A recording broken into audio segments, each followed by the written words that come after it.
如果说从各个方向去看，你原油可能会跑赢其他资产的情况下，那原油又助推了美元的上涨。如果我们手里有更多的人民币怎么办？大家可能有的会觉得说，哎，我在国内我没有关系，就是你们在海外的人可能会觉得说，哎，比如说我在国内挣的钱，我想转到海外，那可能钱更不值钱哈。那我光在国内，我觉得没有关系，错了。是有关系的。我们手里的很多消费品都是进口来的，好，都会影响我们手里的购买力，我们手里人民币的购买力。那么我们到这儿会很害怕，是吧？那美元如果越来越厉害，越来越上涨，它相对于人民币要怎么办？我们手里的人民币会怎么办？我们研究套利 K 线来告诉我们答案哈。这是一个什么套利 K 线呢？这个是用人民币计价的黄金跟用美元计价的黄金的套利 K 线，啥意思？用人民币计价的黄金价格除以用美元计价的黄金价格，我们可以看到后面这怎么样？是上涨的，说明什么？在中国买的黄金，它要比美国买的黄金上涨快，看到吗？就在这一块儿，好，上涨快。我们读者就有问这个问题，说，哎，为什么我们国内的黄金一直在上涨，可是国外在下跌？就是在这里，因为汇率的原因。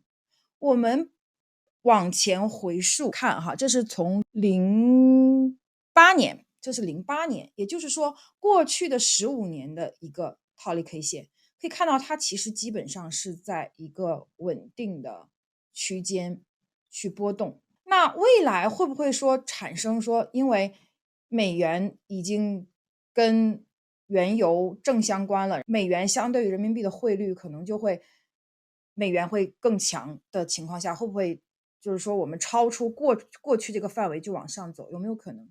万事皆有可能，那怎么办？手里的人民币越来越不值钱了，害不害怕？害怕，怎么办？就是用大宗商品去平衡这个东西。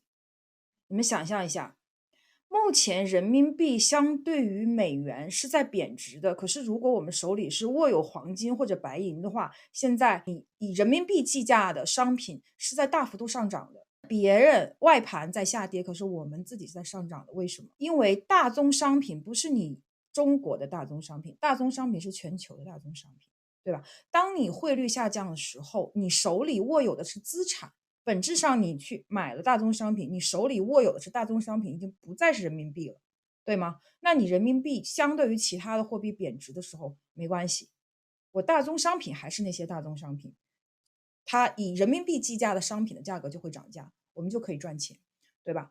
所以呢，我想跟大家讲，就是说我们从今年上半年开始，不断的跟大家讲说，股债平衡的策略将失效，我们要逐渐的把注意力转到大宗商品上，要逐渐的学习去了解，更深入的去理解大宗商品可以带给我们的东西。那从今天的这个视频，我还想跟大家讲，大宗商品除了可以替代以前的股债平衡的策略以外，它除了可以帮我们去平衡你股票账户的波动以外，它还可以帮助你把你手里的钱贬值的慢一些，它也可以帮你平衡汇率，它也可以帮你保持住你的购买力啊。所以对大宗商品的理解非常非常重要。你买了大宗商品，你手里就握有资产，一定要记住哈。那说到这里呢，我还想跟大家分享，就是我们组团的朋友们呢，手里应该是一直有黄金的啊。当然，黄金曾经在历史上给了我们一些不太好的体验哈，它毕竟是有波动的。可是如果从当时坚持到现在的朋友应该知道，至少从我的账户，从过去的2年当中，能够给我们创造20%的产品是非常非常少的。如果你从前年开始投白银，倒是有可能，原油有可能，黄金有可能。如果你投股票，你是远远跑不赢的。所以呢，我想跟大家讲，就是历史已经告诉我们了，大宗商品的投资策略，理解大宗商品是非常非常重要的，已经告诉我们了，已经在账户给我们体现了。所以我想跟大家讲，从现在开始一定要开始关注大宗商品。我们从2020年就开始反复的讲大宗商品，怎么去理解大宗商品。今天又给了我们一个新的东西，对吧？大宗商品它不仅可以帮我们平衡股市的波动，大宗商品同时可以帮我们保有你手里的本国货币的价值。这是人民币计价的黄金跟美元计价的黄金哈，你看人民币计价的黄金一直在上涨，对吧？